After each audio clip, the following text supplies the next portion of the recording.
자, 바벨탑이라는 말씀을 가지고 이 시간 여러분들과 은혜를 나누고자 합니다. 창세기는요, 크게 두 부분으로 나뉘어집니다. 자, 1장서부터 11장까지는 한 부분이고요. 그리고 나머지 한 부분은 12장서부터 50장까지입니다. 그리고 첫 번째 한 부분을 원역사라고 하고요. 두 번째 한 부분은 족장사라고 부릅니다. 그래서 신학자들이 11장까지를 창세기의 서론으로 보고 있습니다. 자, 오늘 우리가 함께 읽은 말씀이 창세기의 서론의 마지막 부분이라고 생각하시면 됩니다. 그 이야기는 어떤 이야기예요? 바벨탑의 이야기입니다. 자, 인류는요, 노아의 세 아들로 다시 시작하지만 두 길로 나누어지죠. 한 길은요, 하나님을 경외하는 사람과 한 길은 하나님을 경외하지 않는 사람입니다. 이 나눠짐은요, 오늘날까지도 계속 되어집니다. 하나님을 경외하는 사람들과 하나님을 경외하지 않는 사람들로 나눠지죠. 이 나눔은 세상 끝날까지 아마 계속될 것입니다. 하지만 두 길의 끝은 완전히 다른 결말을 맞이하게 된다는 사실을 아셔야 돼요. 하나님을 경외하는 사람의 끝은 천국이지만 하나님을 경외하지 않는 사람들의 끝은 지옥이라는 사실입니다. 브리짓교회 성도님들은요, 하나님을 경외함으로 모두 천국 백성이 되기를 바랍니다. 그러기 위해서는요, 2022년 치열하게 신앙생활을 하셔야 돼요. 우리 마태복음 11장 12절을 한번 볼까요? 마태복음 11장 12절입니다. 우리 한 묵씩 읽어봅니다. 세례 요한의 때부터 지금까지 천국은 침노를 향하나니 침노하는 자는 빼앗느니라. 아멘. 여기서 침노하는 자는 헬라어 단어는 비아스타이인데 그 의미는 용기 있는 자, 몹시 단호한 자라는 뜻입니다. 그러니까 천국은요, 천국을 위해 치열하게 신앙생활하는 자, 피 흘리기까지 싸우는 자가 천국을 얻을 수 있다라는 거예요. 천국을 들어갈 수 있다라는 사실입니다. 그냥 내가 교회를 다녀, 예수를 믿어 라고 해서 천국 백성이 되는 것이 아니라 내가 천국을 들어가기 위해서 힘쓰셔야 한다는 겁니다. 어떻게 해요? 치열하게 신앙생활을 하셔야 돼요. 치열하게 구별되고 거룩한 삶을 살아내셔야 한다는 사실입니다. 그래야 우리에게 천국이 주어지는 겁니다. 자, 바벨탑 사건은요, 우리가 너무도 잘 아는 이야기죠. 인간이 자신들의 이름을 내려고 스스로의 힘으로 하늘에 오르려고 탈을 쌓다가 하나님의 심판으로 언어가 혼잡해지고 온 지면에 흩어지게 되는 사건입니다. 그리고 성경은 그러한 행위와 산물을 가리켜 뭐라고 이야기하느냐? 바벨이라고 합니다. 우리 9절을 보겠습니다. 오늘 본문 9절입니다. 다 같이 읽겠습니다. 그러므로 그 이름을 바벨이라 하니 이는 여호와께서 거기서 온 땅의 언어를 혼잡하게 하셨음이니라. 여호와께서 거기서 그들을 온 지면에 흩으셨더라. 아멘. 자, 이러한 인간의 행위는요, 한마디로 하나님을 반역하는 행위였습니다. 이것이 왜 하나님을 반역하는 행위인지 지금부터 말씀을 통해 살펴보도록 하겠습니다. 먼저 우리가 확인해야 될 것은 하나님께서는 왜 인간이 바벨탑을 쌓는 일에 그토록 진노하셨는가입니다. 우리 2절을 볼까요? 우리 한 목소리 읽어봅니다. 이에 그들이 동방으로 옮기다가 시나이 평지를 만나 거기 거류하며. 아멘. 자, 여기서 그들은요, 하나님을 경외하지 않는 사람들을 말합니다. 에덴 동산에서 쫓겨난 인간은요, 끊임없이 동쪽으로 이동을 하였습니다. 동쪽으로 이동했다라는 말은요, 하나님을 멀리 떠났다는 뜻이기도 해요. 이처럼 죄를 지은 인간은요, 하나님께 돌아가기를 거부합니다. 자꾸만 하나님으로부터 떠나려고 해요. 무신론자들이 하나님이 없다고 말하며 하나님을 믿지 않는다는 이유는요, 하나님이 없기 때문이 아니라 그들이 죄인이기 때문이라는 사실입니다. 그렇게 동쪽으로 가다가 도착한 곳이 어디예요? 시날 평지라고 하고 있습니다. 당시 시날 평지는요, 물이 풍부했고 넓은 평지로 둘러싸여 있으므로 사람이 살만한 곳이었다고 합니다. 그래서 사람들이 거기에 정착을 하기 시작한 거예요. 그들은요, 하나님 없이도 인간은 얼마든지 잘 살 수 있다고 여기며 시날 평지에서 정착을 한 것이죠. 그런데 그곳에서 어떤 문화가 시작이 되느냐면 바벨이라는 문화가 시작된다라는 사실입니다. 하나님을 경외하지 않는 사람들이 착각한 것이 있습니다. 그것은요, 하나님의 은혜 없이도 한시도 살 수 없다는 것을 몰랐어요. 그런데 그들이 도착한 시날 평지도 하나님께서 창조하시는 곳이란 또한 사실도 몰랐다는 사실입니다. 그 의미는 하나님의 은혜가 미치지 않는 곳이 없다라는 의미예요. 그런데도 하나님을 경외하는 사람들은요, 그것을 인정하지 않아요. 운이 좋아서 땅을 발견한 것이다. 자신이 열심히 살아서 문명을 이뤄놓은 것이다. 그렇게 되어진 결과라고 생각하는데 절대 그렇지 않아요. 이 세상에는요, 하나님의 손길이 미치지 않는 것이 단 한 곳도 없음을 분명히 아셔야 한다는 사실입니다. 우리 3절 4절을 보겠습니다. 한 목소리 읽겠습니다. 서로 말하되 벽돌을 만들어 견고히 굽자 하고 이에 벽돌을 대신하여 역청으로 진흙을 대신하고 또 말하되 자 성읍과 탑을 건설하여 그 탑 꼭대기를 하늘에 닿게 하여 우리 이름을 내고 온 지면에 흩어짐을 면하자 하였더니 아멘. 4절을 보시면요, 인간이 바벨탑을 쌓으려는 이유가 나오는데 그것이 하나님께서 진노하신 이유기도 합니다. 자, 하나님께서 진노하신 첫 번째 이유는요, 자신들의 성을 세우고 꼭대기까지 탑을 쌓으려는 것이었습니다. 자, 성을 쌓고 탑을 쌓는 일이 왜 문제가 될까요? 그 당시 사람들이 아무리 건축 기술이 좋았던들 하늘 꼭대기까지 탑을 쌓을 수는 없었습니다. 이것은요, 지금도 마찬가지예요. 그런데도 왜 하나님은 그것에 대해서 진노하셨을까? 성을 세우고 탑을 하늘 꼭대기에 쌓는 것은요, 상징적인 표현입니다. 그 표현에는요, 우리의 힘으로 살아보자 라는 의미가 담겨 있는 겁니다. 원래 인간은 어떻게 창조되었죠? 하나님만을 전적으로 의존하는 존재로 창조되었습니다. 그런데 최초의 인간인 아담과 하하가 그것을 거부하고요, 하나님같이 되겠다고 선악과를 따먹었어요. 바벨탑 사건은 또 다른 선악과를 따먹은 사건과 마찬가지라는 겁니다. 그래서 하나님께서는요, 인간이 우리 힘으로 살아보자라는 것을 절대 용납할 수 없었던 것이죠. 그래서 인간들에게 진노를 하신 거예요. 그런데 선악과 사건, 바벨탑 사건만 그런 것이 아니라 창세기 1장서부터 11장까지 나온 모든 인간들의 행위를 보면, 아니 성경 전체를 보면요, 하나님 없이 자기 힘으로 살아보겠다는 사건들이 계속적으로 일관되게 나온다는 사실입니다. 특히 하나님의 홍수 심판을 겪은 인간은요, 가장 높은 탑을 쌓아서 하나님의 홍수 심판과 같은 것을 스스로 피해보겠다는 의지가 있었던 것이죠. 그래서 성경은요, 3절에 벽돌로 돌을 대신했다, 역청으로 진흙을 대신했다라는 표현을 쓴 겁니다. 여기 대신이라는 단어가 2번 나오는데 그 말은요, 더 이상 하나님의 도움 따위는 필요 없다라는 의미로 쓰여진 겁니다. 자신들의 힘으로 잘 살 수 있다라는 것이에요. 이처럼요, 인간은요, 조금만 힘을 가지게 되면 하나님의 품에서 벗어나려고 합니다. 근데 이것은 저와 여러분도 마찬가지라는 사실이에요. 모든 인간의 공통적인 모습입니다. 우리에게도요, 조금만 힘이 생겨도 어떤 행동을 하는지 아십니까? 하나님께 나오지 않아요. 내가 해결할 수 있는 힘이 생겼는데 왜 하나님을 찾죠? 안 찾습니다. 이것이 우리가 가진 인간의 본성이에요. 지금 대한민국이 이렇게 되어버렸죠. 하나님께서 잘 살게 해주셨더니 하나님께 더욱더 가까이 나간 것이 아니라 그것을 가지고 하나님을 더 떠나는 나라가 되었다라는 사실이에요.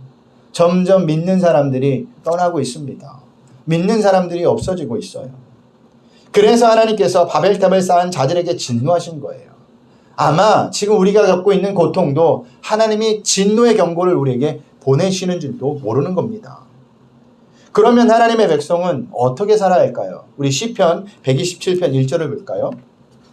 우리 한 목소리를 읽어봅니다. 여호와께서 집을 세우지 아니하시면 세우는 자의 수고가 헛되며 여호와께서 성을 지키지 아니하시면 파수꾼에 끼어 있음이 헛되도다. 아멘. 무슨 말이냐면 하나님의 백성은요, 하나님의 도움 없이는 살 수 없음을 알고 날마다 하나님의 이름을 부르며 살아가라는 겁니다.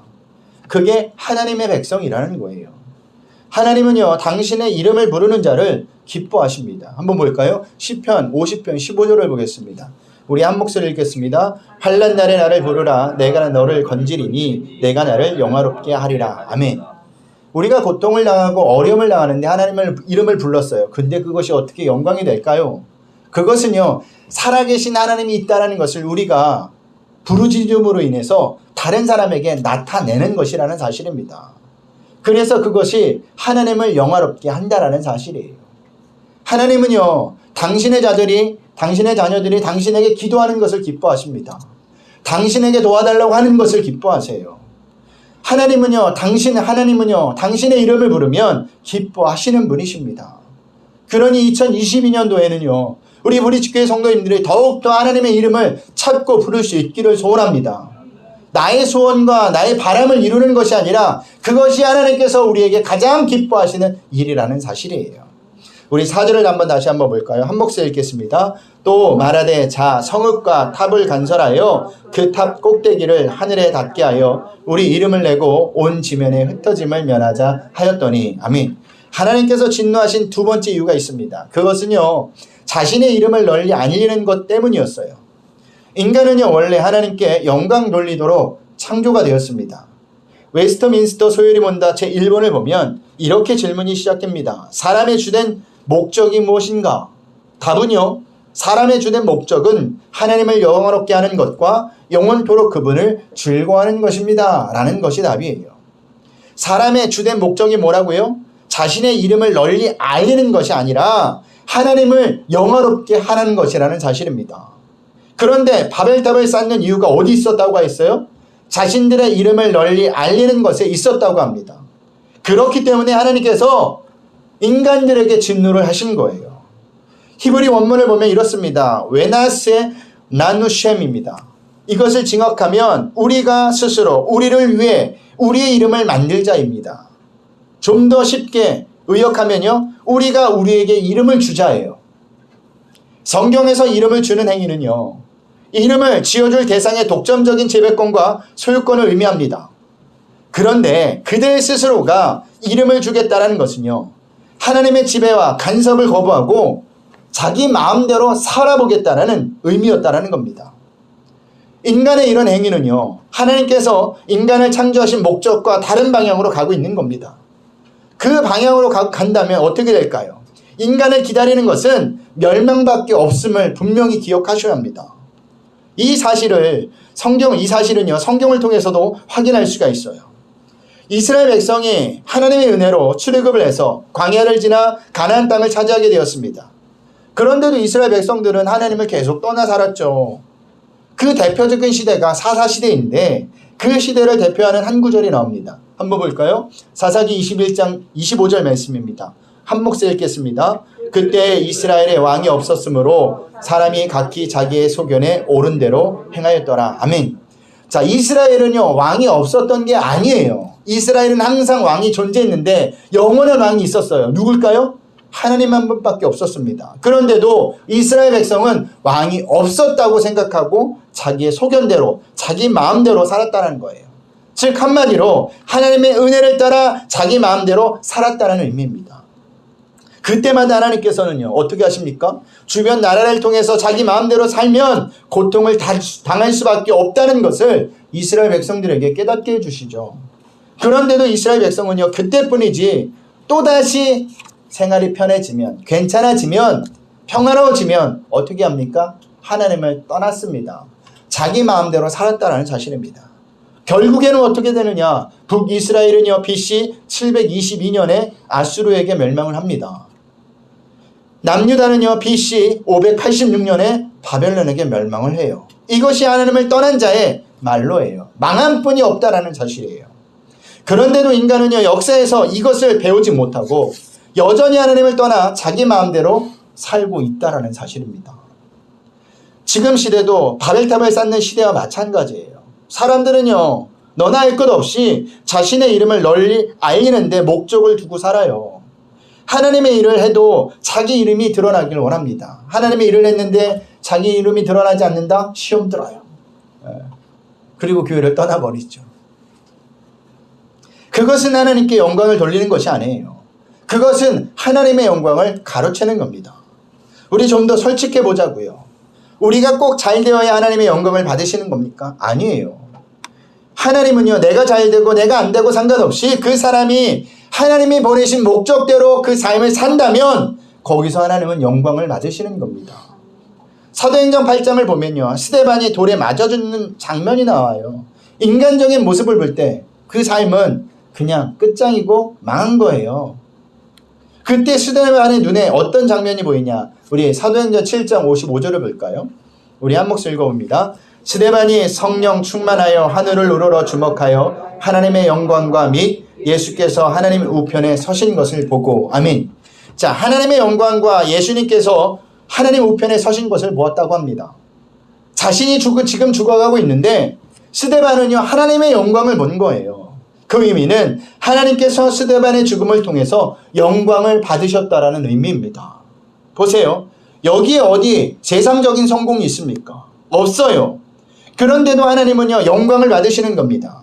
그러니까 하나님의 영광은 하나님의 보내신 목적대로 살 때 하나님께 영광이 되는 겁니다. 여러분의 삶 가운데 어떤 삶을 살고 계십니까? 하나님이 보내신 그 삶이 지금 삶이라면 그 속에서 최선을 살 때 하나님이 영광을 받으시는 거예요. 내가 잘 돼야 영광을 받는 게 아니라, 내가 못 돼야 영광이 받는 게 아니라 목적대로 쓰여질 때 하나님의 영광을 받는다라는 사실입니다. 그래서 바울이 로마서에서 이렇게 고백을 하고 있는 겁니다. 로마서 14장 8절 볼까요? 우리 한 목소리 읽어봅니다. 우리가 살아도 주를 위하여 살고 죽어도 주를 위하여 죽나니 그러므로 사나 죽으나 우리가 주의 것이로다. 아멘. 우리가 우리의 이름을 내기 위해서 사는 것이 아니라 살아도 누구를 위해서? 주를 위해서. 죽어도 누구를 위해서? 주를 위해서 하나님의 영광이 나타난다라는 사실입니다. 성도가 이렇게 살아야 하는 것이라면 성도에게 적용되지 않는 우리나라 속담이 있어요. 뭘까요? 호랑이는 죽어서 가죽을 남기고 사람은 죽어서 뭐를 남겨요? 이름을 남긴다. 무슨 뜻입니까? 이 땅에 태어나면 반드시 자기 이름 석자는 세상에 알려야 한다는 겁니다. 하지만 성도는요, 죽어서도 자신의 이름을 남기면 안 돼요. 그 대신 남길 이름이 있습니다. 어떤 이름입니까? 예수님이라는 이름, 하나님이라는 이름이 남겨져야 합니다. 그것이 성도가 하나님께 영광을 돌리는 거예요. 우리의 모습을 보면서 세상 사람들이 하나님의 살아계심을 알아야 한다는 겁니다. 우리의 모습을 보면서 예수 그리스도의 죽으심과 부활로 말미암아 우리가 구원을 받았구나라는 것을 깨달아줘야 한다는 사실이에요. 우리의 목적은 거기에 있는 겁니다. 그것이 하나님께 영광을 돌리는 거예요. 4절을 다시 한번 보겠습니다. 우리 한 목소리 읽어봅니다. 또 말하되 자 성읍과 탑을 건설하여 그 탑 꼭대기를 하늘에 닿게 하여 우리 이름을 내고 온 지면에 흩어짐을 면하자 하였더니 아멘. 하나님께서 진노하신 세 번째 이유는 온 지면에 흩어짐을 면하자 하는 것 때문이었습니다. 자, 흩어짐을 면하는 것이 무엇이 잘못이냐고 물으시는 분들도 있을 겁니다. 하나님께서는요, 분명히 신약 성경을 통해 너희는 서로 하나가 되어라, 연합하여라 라고 말씀하셨어요. 그런데 하나님께서 신약 성경에서 말씀하신 하나님의 하나됨은요, 인간의 노력으로 되는 하나됨이 아니에요. 우리 볼까요? 에베소서 4장 3절 말씀을 보겠습니다. 우리 한 목소리 읽어봅니다. 평안에 매는 줄로 성령이 하나 되게 하신 것을 힘써 지키라. 아멘. 하나님께서 성도에게 요구하시는 하나됨은요, 성령 안에서 하나됨입니다. 하나님 안에서 하나됨이고요, 예수님 안에서 하나됨이에요. 그 말은 예수님이라는 머리를 중심으로 그 머리의 명령에 순종하는 지체로서 하나됨을 의미하는 것이라는 겁니다. 그런데 바벨탑 사건의 하나됨은요, 하나님을 전적으로 배제하고 오직 자신들의 목적만을 위한 하나됨이었습니다. 잘 살아보겠다는, 하나님 없이도 떵떵거리며 잘 살아보겠다는 목적이었다는 사실입니다. 그래서 하나님께서 진노하신 거예요. 그런데 오늘날에도 이런 하나됨은요, 세상에서 계속 나타나고 추구되고 있습니다. 유럽 연합이라든지 동남아시아 국가연합이라든지 걸프 협력회의라든지 북미 자유무역협정이라든지 남미 공동시장 등이 다 여기에 속합니다. 왜 나라들이 이렇게 끼리끼리 모일까요? 서로 모여 동맹하는 것만이 너나 나나 살 길이라는 겁니다. 우리가 모여야 저 미국을 대적할 수 있다, 우리가 모여야 강한 나라와 맞설 수 있다 라는 것 때문에 모이는 거예요. 그런데 그게 정말 살 길일까요? 아니에요. 이런 단체들이, 연합들이, 이런 하나됨이 오래 갈 것 같죠? 영원할 것 같죠? 절대 그렇지 않습니다. 과거의 사례를 보면 알 수가 있어요. 대표적인 사례가 로마라는 나라입니다. 로마는요, 제국을 만들어서 하나됨을 추구했죠.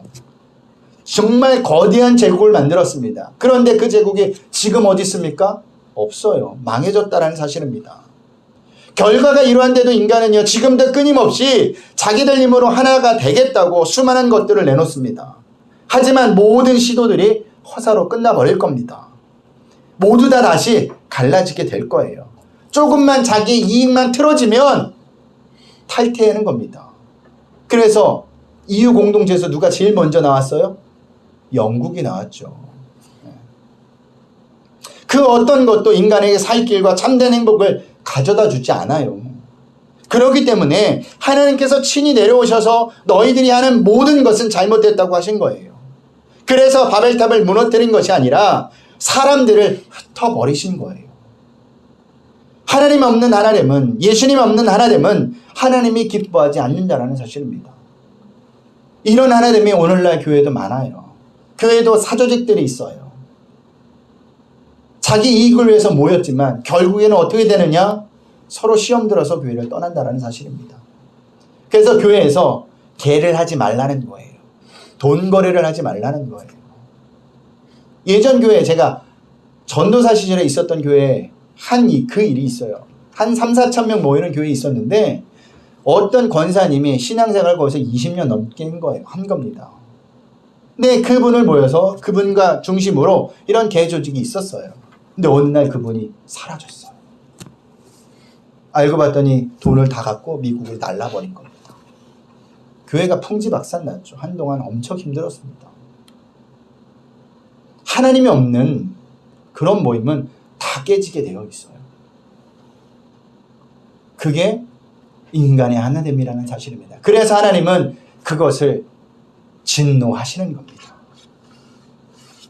말씀을 마치겠습니다.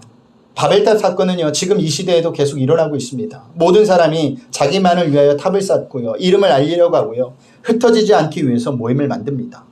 하지만 거기에 세상을 창조하신 하나님이 빠졌다면 그 모든 것은 하나님께서 기뻐하지 않는 겁니다. 왜냐하면 하나님이 허락하시지 않았기 때문에. 우리는 그것을 빨리 깨달으셔야 돼요. 하나님께서는요, 바벨탑 사건과 대조되는 이야기를 바로 뒤인 창세기 12장에 말씀하고 계세요. 우리 창세기 12장 1절 2절을 볼까요? 우리 한 목소리 봅니다. 여호와께서 아브라함에게 이르시되 너는 너의 고향과 친척과 아버지 집을 떠나 내가 네게 보여줄 땅으로 가라. 내가 너로 큰 민족을 이루고 내게 복을 주어 내 이름을 창대하게 하리니 너는 복이 될지라. 아멘. 자, 잘 보시면 바벨탑 사건에서는요, 하나님께서 자신의 이름을 창대하기 위한 자들을 심판하셨지만 12장에 등장하는 아브라함의 이름은 하나님께서 창대하게 만드시겠다고 합니다. 둘 다 이름이 창대하게 되는 것은 맞지만 이 둘이 엄연한 차이가 있는데 그 차이는 누구에 의해서 창대가 되느냐는 겁니다. 이것이 중요한 거예요. 하나님께 창대하게 될 때 그게 하나님의 영광이 되는 거고 진짜 창대가 되는 겁니다. 하나님이 없고 내 이름이 점점 알려지고 높아지는 것은 창대한 것이 아니라 오히려 하나님을 부정하는 꼴이 되어버린다는 사실을 아셔야 한다는 겁니다. 여러분들에게 부탁드립니다. 2022년 한 해는요, 하나님 없이 잘 살아보겠다는 마음을 버리세요. 더욱더 하나님을 바라보고 의지하며 사시길 바랍니다. 그것이 성도가 잘 사는 삶이고 그것이 하나님께 영광 돌리는 삶이에요. 다른 것 없어요. 이 세상에서 성공해서 하나님께 영광을 돌리겠다 아니에요. 다 거짓말입니다. 하나님 없이 사는 삶은 하나님의 영광이 되지 않아요. 그렇기 때문에 우리는요, 늘 하나님을 바라보고 의지하고 하나님을 꽉 붙드는 삶을 사셔야 하는 겁니다. 그럴 때 우리 모습 속에서 세상 사람들이 하나님의 모습을 발견하는 거예요. 하나님을 알게 되는 것이고 하나님을 만나게 된다는 사실입니다. 그게 전도예요. 다른 게 전도가 아닙니다. 예수 믿으세요 말하는 게 전도가 아니라 예수 믿으세요 말함과 동시에 우리의 삶이 예수님 중심으로, 하나님 중심으로 살아가는 것이 전도라는 사실이에요. 이것을 꼭 잊지 않고 말씀과 생활이 하나 되고 하나님만을 바라볼 수 있는 귀한 삶을 사시는 저와 여러분들이 되시길 주님의 이름으로 부탁드리겠습니다.